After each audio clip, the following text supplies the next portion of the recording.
জয়গুরু। এখন ইষ্ট প্রসঙ্গ করার জন্য আহ্বান জানাই শ্রদ্ধেয় তপন মণ্ডল দাদাকে। দাদা জয়গুরু। জয়গুরু। দাদা 9টা পর্যন্ত বলুন। অমৃত পথের যাত্রী প্রত্যেকটি অস্তিত্ব যারা যোগযুক্ত হয়েছেন তাদের প্রতি প্রত্যেকের সুস্থ নিরোগ ইষ্টময় জীবন কামনা করি। আজকে অনেকদিন পরে এই লিঙ্কে আবার সুযোগ হলো। আমরা প্রত্যেকেই মনের একটা কোণে একটা তীব্র আকাঙ্ক্ষা থাকে। আমরা চলচ্চিত্র প্রত্যেকে দেখেছি এবং দেখবেন ওই সত্যজিৎ রায়ের একটা বিখ্যাত চলচ্চিত্র আছে হীরক রাজার দেশে, গোপী গাইন বাঘা বাইন। সেখানে একটা জনপ্রিয় ডায়লগ আছে, বেশ কিছু ডায়লগ আছে, তার মধ্যে একটি ওই জানার কোনো শেষ নাই, জানার চেষ্টা বৃথা তাই। এটা আমরা শুনেছি প্রতিনিয়ত। আমরাও স্কুলে যখন পড়েছি বা কলেজে পড়েছি তখন দেখেছি এবং সত্যিই তো এটা দিয়ে মনে হচ্ছে সত্যিই তো তাই বলছে, জানার কোনো শেষ নাই, জানার চেষ্টা বৃথা তাই। তাই চেষ্টা বৃথা করে কি লাভ আছে? আবার ঠিক তেমনি যিনি জানিয়া জানাইতে পারেন তার সান্নিধ্যে, তার সংস্পর্শে, তার সমীপে এসে সেই জানার আকুতিকে কোথায় নিয়ে যাওয়া যায়? তাহলে আমার সামনে দুটো সত্তা রয়েছে, দুটো বিষয় রয়েছে, কোনটাকে গ্রহণ করবো আর কোনটাকে গ্রহণ করব না। এটা নিয়ে যখন আমরা দ্বন্দ্বের মধ্যে থাকি তখন কিন্তু আমরা ঠিক করে পারি না মানে কি করব। এই কথাটা কেন বলছি, গতকালকে আমি শ্রীধাম দেওঘরে গেছিলাম। আর তার আগে বলি, আমি প্রসঙ্গ করার মতো পাণ্ডিত্য বা দক্ষতা বা যোগ্যতা আমার নেই। ঠাকুরের জগতে এসে যতটুকু এই দুই চর্মচক্ষু দিয়ে যা দেখছি, বাস্তবের প্যারামিটারে তাকে বিশ্লেষণ করে আমার যা উপলব্ধি হয়েছে আমি সেগুলো শেয়ার করছি। ত্রুটি বিচ্যুতি মার্জনীয় বলবো না, সংশোধন করে দেবেন। গতকালকে সেখানে আমরা একজন দাদা নিবেদন করতে এসছেন। সেখানে তিনি বলছেন তিনি অনেকদিন ধরে ব্যবসা করছেন কিন্তু কোনো কিছুতে উন্নতি হচ্ছে না। অনেক জায়গায় জ্যোতিষ দেখিয়েছেন, অনেক কিছু দেখিয়েছেন, তারা বলেছেন গ্রহদোষ রয়েছে, কি করলে তার থেকে নিস্তার পাওয়া যেতে পারে। এই ছিল তার আচার্য দেবের কাছে নিবেদন। আমরা প্রত্যেকটা মানুষ যারা যাই তারা কিন্তু একটা নির্দিষ্ট উদ্দেশ্য নিয়ে যাই। সেই উদ্দেশ্য কিন্তু আমি আর আমার সমস্যা। অন্তত আমি যে কবার গেছি, যদিও সমস্যা নিয়ে যাইনি, কিন্তু আমার উপলব্ধি হয়েছে যেন ওই আর কে কি রকম করে আমি জানি না, কিন্তু আমি আমার উপলব্ধির কথা বলছি। যে আমার এই সমস্যা, আমার ছেলের পড়াশোনা হচ্ছে না, আমার মেয়ে জয়েন পাচ্ছে না, আমার অমুক এই হচ্ছে না, আমার এই শরীর খারাপ হয়েছে, এটা নিয়ে যাই। কিন্তু কোথায় যাচ্ছি? মালিকের কাছে। কি করতে? আমাদের মনের কোথাও কোণে একটা এই ধারণা আছে যে তিনি বলে দিলেই সব হয়ে যাবেন, সব হয়ে যাবে, তিনি বলে দিলেই হয়ে যাবে। মানে এই এই এই জায়গাটা আছে, কিন্তু বিশ্বাসটা দেখুন, বিশ্বাসটা যতক্ষণ পর্যন্ত আমরা যাচ্ছি ততক্ষণ পর্যন্ত মনে হচ্ছে তিনি বলে দিলে হয়ে যাবেন, কিন্তু দেখা যাচ্ছে কি তিনি একটা কিছু বলছেন, বলার পরে যখন দেখা যাচ্ছে আমি আমার কাঙ্ক্ষিত জায়গাটায় পৌঁছাতে পারছি না, তখন শুরু হচ্ছে আমার আমিত্বের সঙ্গে ওই আমি যখন পৌঁছে গিয়েছিলাম সেই সময় আমার যে সূক্ষ্ম একটা বিশ্বাসের মতো সুতোয় ঝুলছিল তার একটা দ্বন্দ্ব। ওই যে জানার কোনো শেষ নাই, জানার চেষ্টা বৃথা তাই। আবার যেটা দিয়ে শুরু করেছিলাম, যিনি জানিয়া জানাইতে পারেন তার সামীপ্যে আসার পরে কি পরিবর্তন হতে পারে। যে দাদা ওই নিবেদন করলেন তখন আচার্যদেব একটু হাসলেন, হেসে ওই যে বললেন না অনেক জ্যোতিষের কাছে গেছি, গ্রহ দোষ। তখন দাদা বললেন, পূজ্যপদ আচার্যদেব তার শ্রীমুখ থেকে বলছেন, এই গ্রহ দোষ মানে কি জানিস? আমারও একটা ধারণা ছিল গ্রহদোষ মানে এই সবাই যা বলছে, ওই যে আমাদের যে গ্রহ সব আছে, পৃথিবী আছে, চন্দ্র আছে, মঙ্গল আছে, শনি আছে, বৃহস্পতি আছে। আবার শনির নাম করতে গিয়ে আমরা ডাইনে বায়ে সবাই একটু তাকাই, কারণ তিনি তো গ্রহরাজ, কখন কি তার রাগ হয়ে যায়, আমরা ভয়, প্রতিনিয়ত ভয়ের মধ্যে দিয়ে চলি। জীবন চালনাগুলো আমাদের এলোমেলো। আমারই বোধ ছিল। তিনি বলছেন, "এই গ্রহদোষ মানে কি জানিস?" সবাই সবার দিকে তাকিয়ে আছে। তারপরে তিনি বলছেন, "শোন, ওই বেটা মঙ্গল কোথায় রয়েছে?" কোট আনকোট তিনি যা বলেছেন, আমি আমার স্মৃতি যতটুকু গতকালকে আমি সংগ্রহ করে এসেছি। তিনি বলছেন, "ওই বেটা মঙ্গল কোথায় রয়েছে আর তুই কোথায় রয়েছিস? ও তোকে ওখান থেকে নাড়িয়ে দেবে। হ্যাঁ? কোথায় শনি রয়েছে ও তোকে এখান থেকে নাড়িয়ে দেবে।" গ্রহদোষ মানে কি জানিস? তারপরে তিনি যে শব্দবন্ধটা ব্যবহার করলেন। তিনি বললেন, গ্রহণ করার অক্ষমতা আমাদের। আমি দাঁড়িয়ে ওই সাইড থেকে দাঁড়িয়ে, কারণ সামনে আমার শুনতে একটু অসুবিধা হয়। আমি সাইডে দাঁড়িয়ে শোনার চেষ্টা করি। আমি তখন মানে কি বলবো, হিম শীতল একটা স্রোত মনে হয় শরীরের মধ্যে দিয়ে আমার বয়ে গেল। তিনি বলছেন, গ্রহণ করার অক্ষমতাই আমাদের গ্রহদোষ। আমি তখন নিজেকে একটু উপলব্ধি করার চেষ্টা করলাম, হ্যাঁ?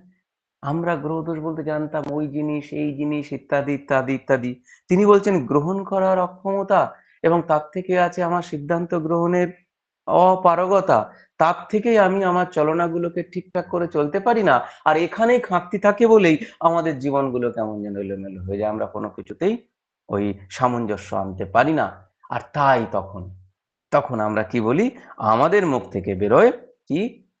ঠাকুর, আমি তোমাকে এত ডাকি। সকালবেলায় উঠে আমরা যারা সৎসঙ্গী, তোমাকে ইষ্টভীতি দিই। আমরা এত কিছু করি। ঠাকুর, তুমি শেষ পর্যন্ত আমাকে এই করলে। তুমি আমাকে এই করলে। আমার এই দুর্গতি তুমি শেষ পর্যন্ত এই করে দিলে। আচার্যদেব তখন বলছেন, এই শোন, জীবনে যে পরিস্থিতি আসুক না কেন, কখনো ঈশ্বরকে দোষ দিবি কেন? ভেবে দেখুন, আমরা যারা এই কথাগুলো শুনছি প্রত্যেকেই কিন্তু কিছু আমাদের যখন মেলে না, জীবনের চলমান ঘাত প্রতিঘাতের সঙ্গে যখন মেলে না, তখন আমরা দোষ কাকে দিই? দোষ কিন্তু সেখানে দিই, হায় ঈশ্বর, আমার কপালে এই ছিল, আমি তো এত কিছু করেছি, শেষ পর্যন্ত আমার কপালে এই ছিল। স্বয়ং আচার্যদেব বলছেন, ঈশ্বরকে দোষ দিবি না। ঈশ্বরকে কেন দোষ দিবি? কেন দোষ দিবি? তোর চলা ঠিক ছিল না। ভেবে দেখুন, সত্যিই তো তাই। আমরা তাকে দোষ দিচ্ছি। আর ওই যে বললাম, যিনি জানিয়া জানাইতে পারেন, তার কাছে গেলে জীবন ওই কি বলবো, সার্থকতা আসা যায়। তিনি তো জানিয়া জানাইছেন। The supreme teacher, the best teacher of universe. তিনি সমস্ত কিছু জানিয়ে আমাদের সামনে আনফোল্ড করেছেন। আমরা জীবন চলনার ক্ষেত্রে প্রত্যেকটা মানুষ কতখানি তাকে মেনে চলার চেষ্টা করেছি। ওই যে শব্দটা ব্যবহার করছিলাম না, যে আমাদের ওই বিশ্বাসটা যখন ওখানে যায়, কি আকুতি থাকে। কারণ তিনি এবারে বলছেন এই বললে, এটা বললেই আমার সমস্যার সমাধান দেন অ্যান্ড দেয়ার হয়ে যাবে। কারণ আমরা প্রত্যেকেই, ঠাকুর বলতেন এই কথাটা, আমরা কজকে খুঁজি না, আমরা কেবল এফেক্টের কথা ভাবি। প্রত্যেকে ভেবে দেখুন, আমরা ইনস্ট্যান্ট ফলের কথা ভাবি। তাহলে আমার বিশ্বাসটি ঝুলে আছে কি? ওই সরু সুতো একটা জায়গায়, যেখানে যখনই সেই বলা, এবং সেই বলাটা একটু করার যে চেষ্টা করি সামান্য একটু করতে, যখন সেই অনুযায়ী প্রাপ্তি আমার না ঘটে, তখনই কিন্তু আমার সেই শাশ্বত সত্তা জেগে ওঠে। যে সত্তা, ওই যাকে আমরা প্রায় বলি বৃত্তি প্রবৃত্তি, যা প্রকৃষ্ট রূপে আমাকেই বেষ্টন করে চলেছে। আমি আমাকে বেষ্টন করেই আমাকে উন্নত করার চেষ্টা করছি। ঠাকুর এক জায়গায় বললেন, ধরে থাকো, ছেড়ো না, ছাড়লে পড়ে যেতে পারো। এই যে শব্দবন্ধটা ঠাকুর বললেন, ধরে থাকো, ছেড়ো না, ছাড়লে পড়ে যেতে পারো। আচার্যদেব এই সত্যানুসরণের একটা কথা আছে, ঠাকুর বারবার বলেছেন, তুমি মনের অনুসরণ করো না, বিবেকের অনুসরণ করো। এই বিবেক শব্দটা কি? কারণ আমি আচার্য সঙ্গ করতে আমার নেশা আরো ভীষণ হয়ে গেছে। কারণ তিনি তার মুখ থেকে ওই যে শব্দবন্ধগুলো ব্যবহার করেন, প্রত্যেকটা এত সুন্দরভাবে ব্যাখ্যা করেন। কারণ পুরুষ পরম প্রেমময় শ্রী শ্রী ঠাকুর তার ঐশী বাণীগুলোকে আমাদের সামনে আনফোল্ড করার জন্য ৪টি ডিকশনারি প্রয়োজন হয়ে পড়েছিল, লেখা হয়েছিল। ২টি প্রকাশিত ছিল, ২টি অপ্রকাশিত। তারপরে আচার্যদেব এসে তিনি সেই শব্দবন্ধগুলোকে এত সুন্দর করে ব্যাখ্যা বিশ্লেষণ করছেন। আমরা স্কুলে পড়াই, আমাদের মস্তিষ্কের মধ্যে বিদ্যা বুদ্ধিতে ভরপুর গজগজ করছে। হাত দিলেই বোঝা যায় কত বিদ্যা নাড়াচাড়া করছে, টকবক করছে আমাদের মস্তিষ্কগুলোতে। আমরা একবারের জন্যও ভেবে দেখি না ওই শব্দবন্ধগুলোর অর্থটা কি। আচার্যদেব বলছেন, ওই অর্থ বিষয়ে আলোচনা হতে মানে প্র্যাকটিক্যাল মানে কিভাবে নিজেকে যদি একটু গ্রহণ করার চেষ্টা থাকে, কিভাবে কোথায় পৌঁছানো যায়, আমি আমি আমার বোধটুকু দিয়ে গতকালকে আমি সংগ্রহ করে এসেছি, আমি সেগুলোই বলার চেষ্টা করছি। ওই টাকা পয়সার কথা বলা হচ্ছে বারবার, যে এর ব্যবসায় মানে উন্নতি হচ্ছে না, অমুকের লস হয়ে গেছে, জায়গা নিয়ে সমস্যা। আচ্ছা যদি পরিস্থিতিটা তখন একটা অন্যরকম পরিস্থিতি, শুধু টাকা পয়সা এরকম একটা আলোচনা হচ্ছে। আচ্ছা যদি বলতে বলতে হঠাৎ বললেন, অর্থের ব্যাপার তো অনেক কিছুই হলো, অর্থ নিয়ে আলোচনা অনেক হলো, এবার একটু পরমার্থের কথা হোক। সবাই না ভীষণভাবে হেসে দিল, একটা হাসির মতো মানে রোল পড়ে গেল। কেউ শব্দ করে হেসেছেন, কেউ একটু দাঁত বার করে হেসেছেন, কেউ ভেতরে ভেতরে হেসেছেন, কেউ একটু অট্টহাস্য করে হেসেছেন। সত্যি তো তিনি বলছেন, বলছে এতক্ষণ তো অর্থের কথা বলা হলো, এবার একটু পরমার্থের কথা হোক। যেখানে যতগুলো মানুষ আমরা ছিলাম, আমি জানি না কে কি বুঝেছে বা কে কিভাবে গ্রহণ করতে পেরেছে, আমার কিন্তু নাড়া পড়ে গেল। আমার সত্যিই নাড়া পড়ে গেল চেতনার জগতে। তাহলে এতক্ষণ আমরা অর্থের কথা বলছিলাম। ঠাকুর এই জায়গায় দুটো শব্দবন্ধ ব্যবহার করেছিলেন। একটাকে বলা হয় ওই কনভেনশনাল ট্রুথ, যেটা মানে প্রচলিত সত্য। আরেকটা জায়গায় স্পিরিচুয়াল ট্রুথ, আধ্যাত্মিক সত্য। এই দুটো শব্দ যখন আমি শুনেছিলাম, এর মধ্যে পার্থক্য। আমরা জানি সত্য সত্যই, ট্রুথ ইজ ট্রুথ, বাট সত্যের দুটো দিক আছে। একটাকে বলা হচ্ছে কনভেনশনাল ট্রুথ, আর একটাকে বলা হচ্ছে স্পিরিচুয়াল ট্রুথ। কনভেনশনাল ট্রুথ, যে সত্যের একটা বিপরীত অর্থ থাকতে পারে, থাকে, অর্থ অনর্থ। আর ওই স্পিরিচুয়াল ট্রুথ, ঈশ্বর, আপনি তার বিপরীত অর্থ কি করে খুঁজবেন? ভেবে দেখুন, এখানে যারা জ্ঞানীগুণী পণ্ডিতেরা রয়েছে, আমার উপলব্ধি এটা। ঠাকুরের ওই ঐশী বাণীটিকে আমি আমার মতো করে উপলব্ধি করার চেষ্টা করছি। সত্যি তো তাই। আমার মনে হয় ঈশ্বরের কি কোনো বিপরীত আমরা পেতে পারি? না, আমাদের কাছে নেই। তাহলে ওই যে আর্থিক বিষয় আমরা যা কিছু আলোচনা করছি, ওই প্রথমেই যেটা দিয়ে শুরু করেছিলাম আমরা, যে জানার কোনো শেষ নাই, জানার ইচ্ছা বৃথা তাই। তাহলে অর্থ, এটা নিয়েই আমরা সারা দিন ধরে বসে রয়েছি। জীবনের অর্থ, পরিবেশের অর্থ, ব্যবসায়িক অর্থ, এই অর্থ, ওই অর্থ, তমক অর্থ, সব চিন্তা চেতনার জগৎটা শুধুমাত্র তাই নিয়েই, অর্থাৎ বস্তুগত। আমরা মানুষ বটে, বস্তুগত জিনিস নিয়ে প্র্যাকটিক্যালি নাড়াচাড়া, আমরা তো এটা নিয়ে ভাববোই, এটাই তো সত্য। কিন্তু সেখান থেকে যখন পারমার্থিক কথা, আচার্যদেব কি সুন্দর, মানে একটা প্রবাহমান ধারা বইছে, একটা স্রোত বয়ে চলেছে, এবং সেই স্রোত বইতে বইতে দেখা যাচ্ছে যে সামনের একটি জনপদ রয়েছে, তাকে যেন ভাসিয়ে নিয়ে যাবে। ঠিক ইনস্ট্যান্ট দাঁড়িয়ে তিনি সেই স্রোতটাকে কেমন সুন্দর করে একটু তার দিক পরিবর্তন করে দিলেন। আমি আমার চেতনা দিয়ে, আমাদের চেতনা দিয়ে কতখানি তাকে গ্রহণ করতে পারি। তিনি পরমার্থের কথা বললেন, যে অর্থের কোনো বিপরীত পাওয়া যায় না। আমরা সেই পরমার্থিক চিন্তাধারা নিয়ে কতক্ষণ নিজেকে নিয়োজিত করতে পারি, কতক্ষণ ভাবতে পারি। ঠাকুর তো তাই বললেন, ভাবছো বসে চলবে কিসে, ভাববার তুমি কে, ভাববার যিনি ভাবছেন তিনি, তুমি ভাবো তাকে। আমরা বাণীতে পড়েছি, বাণী আওড়াই, বিভিন্ন জায়গায় সৎসঙ্গে শুনি, বই পড়ে জানি, কিন্তু তার এসেন্স কে মজ্জাগত করছি কোথায়? যদি তার এসেন্স কে মজ্জাগত করতে পারি, তাহলে কিন্তু তাহলে আমার ওই বিশ্বাসটি ওই সুতোর মতো করে ঝুলবে না। কারণ আমরা গেছি কি পরিত্রাণ পেতে, কোথা থেকে? বস্তু জগতে আমার যে পীড়ন নিপীড়ন, জীবনের যে বিশৃঙ্খলা, আমার এত কিছু রয়েছে, তার থেকে পরিত্রাণ পাবার জন্য কোথায় গেছি? তার কাছে। আর সেখানে গিয়ে কি করছি? প্রতিদিন সকালবেলায় উঠে আমি তার সামনে শপথ করছি, আমি অক্রোধী, আমি অমানী, আমি নিরলস। কতখানি আকুতি নিয়ে করছি। আবার দেখুন, সেই আমি যখন তার সান্নিধ্যে গেছি, তার শ্রীমুখ থেকে পরিত্রাণ পাবার মূল রাস্তার খোঁজের জন্য, সেখানে গিয়ে কি উদগ্র প্রতিযোগিতা প্রত্যেকটা মানুষের মধ্যে। দাদা, আপনাকে তো এখানে লাইনে বসতে বললো, আপনি বেলাইন করছেন কেন? তার সামনে বলছি, 20 ফুট দূরে আচার্যদেব বসে আছেন। আমরা সৎসঙ্গ জগতের, আমরা জীবনের উন্নতি অর্থাৎ তার গতিভব, সেই গতি লাভ করতে এসেছি। কারণ জীবনের অর্থই তো গতি লাভ করা, গতিশীলতা অর্জন করা। সেই গতি লাভ করতে এসছে, কি করছি? ফিলান্থ্রপিতে ওখানে ইষ্টভীতির অর্ঘ্য জমা হচ্ছে, দুই দাদার মধ্যে তারস্বরে লেগে গেল, কি চিৎকার চেঁচামেচি। আমরা শ্বেত শুভ্র পোশাক পরে এসেছি আচরণের ক্ষেত্রে। আমার বিশ্বাসটা কোথায় আছে? ওই যে বলছিলাম যে বিশ্বাসটা সরু সুতোর উপর ঝুলছে। যখনই আমার সত্তার মধ্যে একটু আঘাত লেগে যায় আর তখনই কিন্তু আমার আমার মধ্যে জেগে ওঠে সেই কাঙ্ক্ষিত, সেই কাঙ্ক্ষিত বাসনা, যে বাসনার দ্বারা আমরা প্রতিনিয়ত প্রত্যেককে পরাভূত করে নিজেকেই প্রতিষ্ঠা করার চেষ্টা করেছি। আর তিনি কি বললেন আচার্যদেব গতকালকে বললেন, আমাদের জীবনের প্রত্যেকেরই উদ্দেশ্য কিন্তু তাকেই প্রতিষ্ঠা করা। কে বলছেন? কার কাছে গেছি? যিনি যিনি আমাকে পরিত্রাণের রাস্তা বলে দিচ্ছেন। ওই যে জানার কোনো শেষ নাই, জানার চেষ্টা বৃথা তাই। এটা দিয়েই শুরু করেছিলাম। কারণ আমরা দেখছি যে তার কাছে ছুটে চলেছি। তিনি তো জানিয়া জানাইতে পারেন। যিনি জানিয়া জানাচ্ছেন তিনিই তো সেই। আমরা তার সান্নিধ্য করতে গেছি। দিয়ে করছিটা কি? আমি আমাকে জানার চেষ্টা করছি। বারবার সেই কথাটা ফিরে আসছে। এবং আমাকে জানার জন্য আমি আমাকেই প্রতিষ্ঠা করছি। মাঝখানে একটু ওই কি বলবো?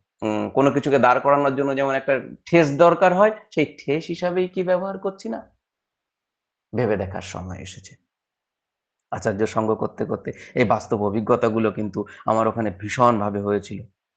ঠাকুরের অনুশ্রুতি গ্রন্থের একটি বাণী আছে যার সঙ্গে কতটা মিল পাই। তিনি বলছেন, "জন্ম নেছ একা কিন্তু পরিস্থিতির মধ্যে, বাঁচা বাড়া রয়েছে তাই তাদেরই সাধ্যে।"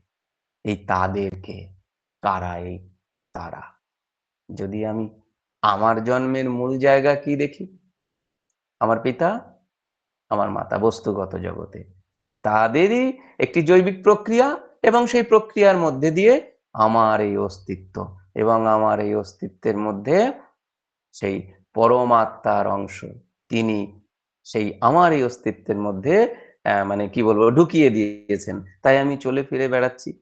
কি আমাদের মানে প্রতিযোগিতা কিরকম নেশা? দেখুন আমি স্কুলে একটা কাজ করি সেখানে এই কথা প্রসঙ্গে বলা হচ্ছিল শ্রীজি ঠাকুরের কথা এবং এই সৎসঙ্গের কথা। সেখানে বলতে, বলতে একজন বলেই ফেললেন যে, "আপনারা এই সব ভাওতাবাজি, এই সব মানে কি বলবো ব্যাকডেটেড কথাবার্তা, এই সব মানুষকে ভোলানোর কথাবার্তা কেন প্রচার করেন তপনবাবু? আপনি এগুলো কেন করেন? কেন করছেন এগুলো?" আমি বললাম কি, "দাদা একটা কথা বলি। এই যে আপনার তো একটা অস্তিত্ব রয়েছে। আপনি একটা সত্তা। আমরা ধরে নিই, আমি বিশ্বাস করি দেহ, মন, আত্মা। এই আত্মার ব্যাখ্যা বিশ্লেষণ করতে গেলে আবার অনেক কিছু হয়ে যায়। আমরা যতটুকু জানি। সুতরাং আমি সেই তর্কের মধ্যে যাচ্ছি না। আপনি ধরেই নিন আপনি একটি সত্তা। আপনি চলছেন, ফিরছেন, কথা বলছেন, কাজ করছেন, সবকিছু করছেন। এবং এই সমস্ত কিছুর মধ্যে আপনি কাকে প্রতিষ্ঠা করছেন? আমাকে, তাই তো? আপনাকে। তাহলে আপনার প্রতি আপনার এত শ্রদ্ধা, এত ভালোবাসা, এত কিছু। এখন প্রশ্ন যদি করি দাদা, এই আপনার আপনিটা এলো কোত্থেকে? আপনি যে নামটা নিয়ে পরিচিত, সেই নামটাও আপনার দেওয়া নয়। তাই কি না দাদা? বলছে, "হ্যাঁ, তা ঠিক।" তাহলে যে নামটা নিয়ে আপনি পরিচিত সেটা আপনার দেওয়া নয়। যে দেহটা আপনি ধারণ করে আছেন, সেই দেহটাও আপনার নয়। যে অনুভূতিটা আপনার রয়েছে সেই মনটাও আপনার নয়। তাহলে এর মধ্যে ঢুকি সেই পরমাত্মা তিনি সমস্ত কিছু বিরাজ করছেন। দেহটি আমাকে একটি জৈবিক প্রক্রিয়ার মধ্যে দিয়ে পিতামাতা দিয়েছেন, নামটিও তারা দিয়েছেন। তাহলে আমার যখন কিছু না, তাহলে আমি গর্ব করি কি নিয়ে? বলছে, "হ্যাঁ, আপনার এইদিকে যুক্তিগুলো একটু কেমন, কেমন মনে হচ্ছে।" আমি বললাম, "দাদা শুনুন, আরেকটা কথা বলি। এই যে আমরা যে কথা বলছি না, এই যে কাজকর্ম করছি, এটা যদি একটা মেশিন দ্বারা হয়, the finest machine of the universe, এই জগতের সর্বশ্রেষ্ঠ, সর্বোৎকৃষ্ট একটা মেশিন। এই মেশিনটি তাহলে আপনার কি মনে হয় যে এর কোনো বিকল্প এটা মানুষ তৈরি করে দিতে পারে? আপনার কি মনে হয়? চাইলেই আমরা এরকম একটা মেশিন তৈরি করে দিতে পারি?" বলছে, "না।" আমি বললাম, "যদি আমরা তৈরি করে দিতে না পারি, তাহলে এটা তৈরি করলো কে? এর পেছনে তো একজন মানুষ আছে। একজন কেউ আছে। মানুষ হোক, যেকোনো একটা অস্তিত্ব হোক, একটি শক্তি হোক, আছে?" বলছে, "হ্যাঁ, সেটা থাকতে পারে।" না, এখানে আপনি সন্দিহান। আর একটু আগে আপনি আপনার নিজের সম্বন্ধে অত্যন্ত আত্মবিশ্বাসী। তাহলে কি এর মধ্যে একটা বৈপরীত্য ঘটছে না? তখন তিনি বলছেন, "হ্যাঁ, আপনার কথাগুলো কেমন?" আমি বললাম, "আমার ঠাকুর কিন্তু সেই কথাটি এসে বলে গেছেন।" তিনি বললেন, "এই যে আমরা যারা অস্তিত্ব নিয়ে ঘুরছি, প্রত্যেকটা সত্তা, আমাদের জীবনের একটি ব্যাকরণ আছে এবং সেই ব্যাকরণ মাফিক আমরা চলাফেরা করতে পারি না বলেই আমাদের জীবনে কিন্তু এত এই আ ওঠা, নামা, দুর্গতি ইত্যাদি, ইত্যাদি আছে, যাকে আমরা কপাল দোষ বলি, গ্রহ দোষ বলি।"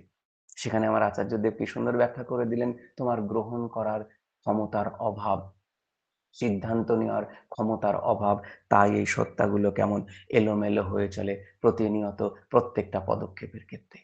তত্ত্বকথা বললে কি লাভ আছে?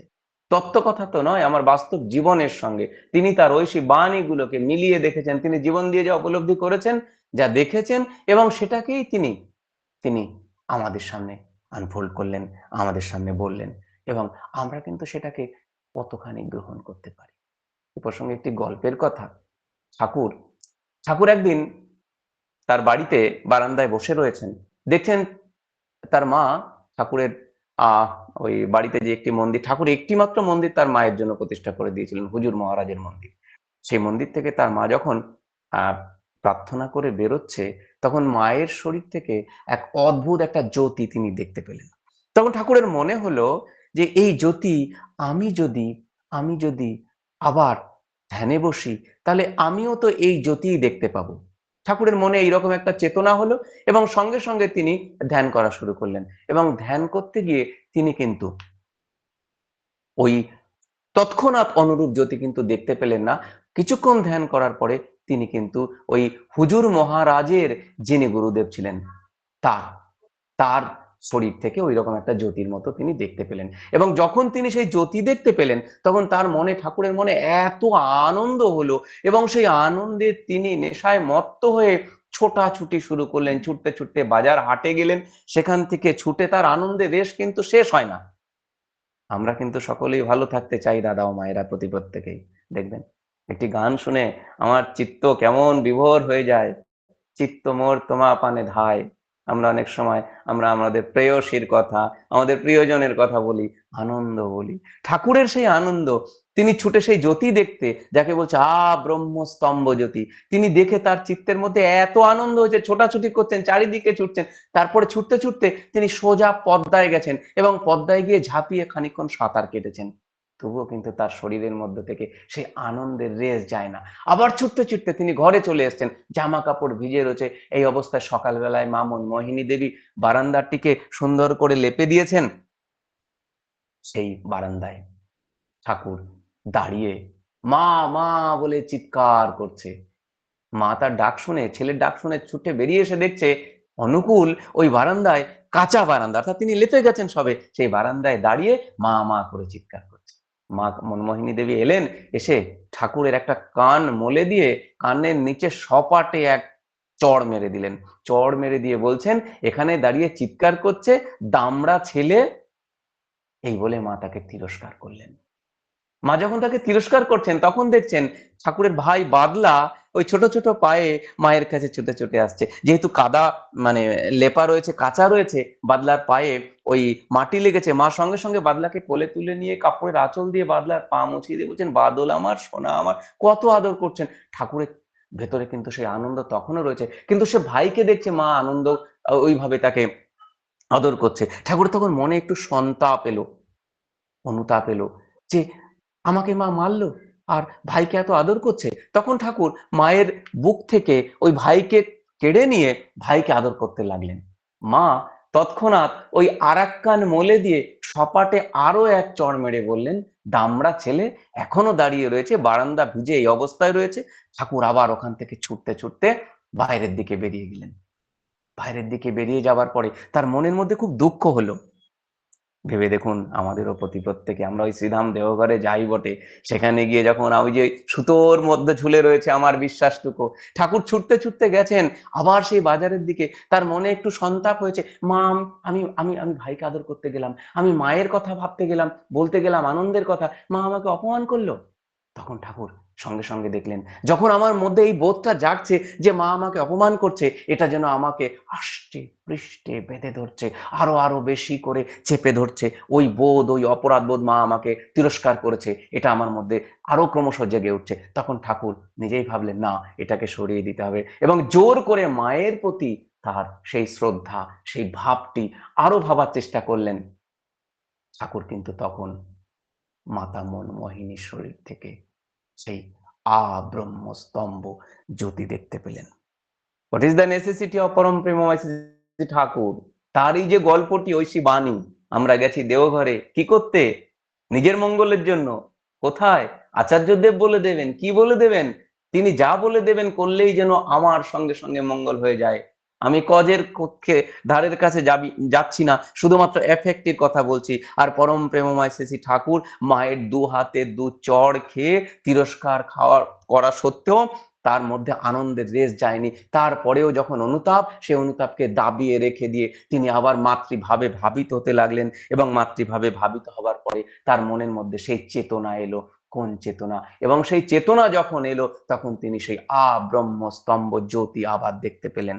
আমরাও প্রত্যেকেই ছুটে চলেছি শ্রীধাম দেওঘরে। আমরা প্রত্যেকে ঠাকুরের দীক্ষিত। আমরা গর্ব করে বলি, হ্যাঁ আমিও সৎসঙ্গের দীক্ষিত। কিন্তু প্রশ্ন হলো যে আমরা কতক্ষণ পর্যন্ত তার কাছে সমর্পণ করতে পারি? নিজেকে কতক্ষণ পর্যন্ত, কখন সমর্পণ করতে পারি? আমরা কি করার চেষ্টা করে দেখেছি? আমি আমার জীবন দিয়ে বলছি, আমি আমার উপলব্ধি দিয়ে বলছি, 1.5-2 বছর আগে পর্যন্ত আমার কিন্তু এই চেতনাই ছিল না। এই যে প্রত্যেকটা শব্দবন্ধ ঠাকুর আমাদের সামনে আনফোল্ড করেছেন, এর যে গূঢ় রহস্য রয়েছে, ওই যে পরমার্থিক কথাবার্তা, অর্থ নিয়ে তো অনেক আলোচনাই চলছে। আমরাও প্রত্যেকে এই আগামী পরশু দিনে দেওঘরে সবাই যাব, নববর্ষ উৎসব করতে যাব, কত আনন্দ, কত কথা, কত কি হবে। কিন্তু পরমার্থিক চেতনার দ্বারা কি সত্যি আমরা নিজেকে চালিত করতে পারি? আর যদি সত্যি সত্যি পরমার্থিক চেতনার দ্বারা নিজেকে চালিত করতে পারি, তাহলে কিন্তু আমাদের আর ওই প্রশ্ন আমার অস্তে যাহুক রহুক যুক্তি সরে, তোমার ব্রত করব পালন মরণ স্তব্ধ করে। প্রতিনিয়ত প্রত্যেকে আমরা সকালবেলায় উঠে কিন্তু ওই একই কথা বলে যাই, ইষ্টভীতি করি। আমি আমার খেয়াল মাফিক করব, আর আমি ছুটবো আমার বিপদ হলে তার কাছে। তুমি আমাকে পরিত্রাণের রাস্তা বলে দাও, আর সেখান থেকে ত্রুটি বিচ্যুতি যখনই হবে, ঠাকুর আমি তোমার জন্য এত কিছু করেছি, আর সেই দোষারোপ করব। স্বয়ং তিনি রেত ধারার মধ্যে দিয়ে লীলা করছেন। আচার্যদেব আমার বলছেন, তোরা কখনো ঈশ্বরকে দোষ দিবি না, ঈশ্বরকে দোষ দিলে পাপ হয়। কারণ তাকে আমরা কতটুকু জানতে পেরেছি, তাকে তো জানা যায় না, জানার চেষ্টা করতে হয়। তাই তো সত্যানুসরণে তিনি তার শাশ্বত বাণী, তুমি একই কাজ করতে গিয়ে বারবার যদি ব্যর্থ হও, ছেড়ো না, তোমার ওই অম্লান চেষ্টা একদিন তোমাকে সেই কাঙ্ক্ষিত লক্ষ্যে নিয়ে যাবে। আর তাই আমরা প্রত্যেকেই সকালবেলায় উঠে ইষ্টভীতি নিবেদন করি। The cornerstone of our life is ইষ্টভীতি, প্রাণের অর্ঘ্য। ইষ্টভীতি কি? আমি আমার বোধ দিয়ে দেখেছি, প্রভু আমার ইচ্ছা তোমার ইচ্ছাকেই পালন করুক, আমার ইচ্ছা তোমার ইচ্ছাকেই পোষণ করুক, আমার ইচ্ছা তোমার ইচ্ছাকেই প্রবর্তন করুক। এই বোধ যদি জেগে যায়, তাহলে কিন্তু আমাদের আর আকুপাকু করার প্রয়োজন হবে না। আর প্রত্যেকে ওই শ্রীধাম দেওঘরে গিয়ে ওই উদগ্র প্রতিযোগিতায় নিজের সত্তাকে প্রতিষ্ঠা করার জন্য সাময়িকভাবে সেই শাশ্বত সত্তাকে ব্যবহার করার একটি ঐকান্তিক আকুতি, ক্ষণিক সময়ের জন্য বিশ্বাসটি ওই সুতোর মতো ঝুলে থাকবে না। আমরা যদি এটাকে একটু সরিয়ে দিতে পারি, আসুন, আমাদের জীবনের সার্থকতা তো তাই। ঠাকুরকে নিয়েছি বটে, সৎসঙ্গ গ্রহণ করেছি বটে, কিন্তু সৎসঙ্গে টিকে থাকাটাই সাধনা। আমার এই বোধ হয়েছে, আসুন আমরা সবাই তার হয়ে উঠি, আর আমার ইচ্ছাটিকে তার ইচ্ছা, আমার ইচ্ছা দিয়ে তার ইচ্ছাকেই পালন করি। কারণ ঈশ্বর আমাদের জীবনের একটি জিনিসই দিয়েছেন যা আমার, সেটা আমার এই শরীর নয়, আমার মনও নয়, সেটা হচ্ছে আমার উইল পাওয়ার, আমার ইচ্ছা। বাকি সমস্ত কিছু তার পরমার্থিক। একমাত্র আমার যদি কিছু থাকে, সেটা হচ্ছে আমার ইচ্ছা। সেই ইচ্ছা দিয়ে প্রভু তোমার ইচ্ছাকে পালন করি, পোষণ করি, প্রবর্তন করি, জীবন সার্থক হয়ে উঠবে। জয়গুরু। যা দেখেছি, যা শুনেছি গতকালকে, তার উপরে একটু বিচার বিশ্লেষণ করার চেষ্টা করলাম। আমার ভুল ত্রুটি হলে আমাকে দয়া করে সংশোধন করে দেবেন। জয়গুরু। সবাই ভালো থাকবেন। আর 2 মিনিট সময় বেশি হয়ে গেছে। পূর্ব বর্ধমানের দায়িত্ব আছে, 2 বর্ধমানের দায়িত্ব আছে নববর্ষ উৎসবে আনন্দবাজারের। সবাইকে নিমন্ত্রণ জানাচ্ছি, আমন্ত্রণ জানাচ্ছি, আমরা সবাই যাব। আসুন সবাই মিলে নববর্ষ উৎসবে যাই, আর শ্রীধাম দেওঘরে গিয়ে আমরা তার হয়ে উঠি। জয় গুরু। সবাই ভালো থাকবেন। জয় গুরু দাদা, জয় গুরু। অপূর্ব আলোচনা করলেন। আপনার ভুল ধরার মতন ক্ষমতা এখন অন্তত আমার নেই, কিন্তু খুব সুন্দর করে আলোচনা করলেন যে জানার আমাদের কোনো, প্রত্যেকের জানার কোনো শেষ নেই। যিনি জানিয়া জানাতে পারেন, তার কাছে আমাদের যেতে হয়। গ্রহণ করার অক্ষমতাই হচ্ছে আমাদের গ্রহদোষ। পরমার্থের কোনো বিপরীত হয় না। জীবনের অর্থ ও গতি লাভ করা। আমাদের জীবনের একমাত্র উদ্দেশ্য তাকে প্রতিষ্ঠা করা। তার কাছে নিজেকে পূর্ণ সমর্থন করতে হবে। পরমার্থিক চেতনার দ্বারা তার কাছে সমর্থন করতে হবে। আর আমার ভিতরে যেন তার ইচ্ছায় পূর্ণ হোক। খুব সুন্দর করে আলোচনা বিশ্লেষণ করলেন। আমরা প্রত্যেকে সমৃদ্ধ হয়ে যখন আপনি আসেন, আপনার কথার মধ্যে দিয়ে তাকে আমরা যেন অনুভব করতে পারি। পরম পিতার কাছে আপনার সার্বিক মঙ্গল প্রার্থনা করি দাদা।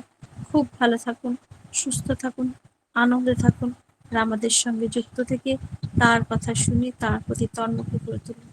আর যদি ভুল হয় আমাদের ভুলগুলো আপনি সংশোধন করবেন, কারণ দিয়ে ঘরে আপনি ঘন ঘন যান আর আমরা তো যেতে পারি না। তাই আপনার মুখ থেকে আমরা তার কথা শুনতে চাই। জয় গুরু দাদা। ভুল হলে ক্ষমা করবেন আপনিও আমাকে। জয় গুরু।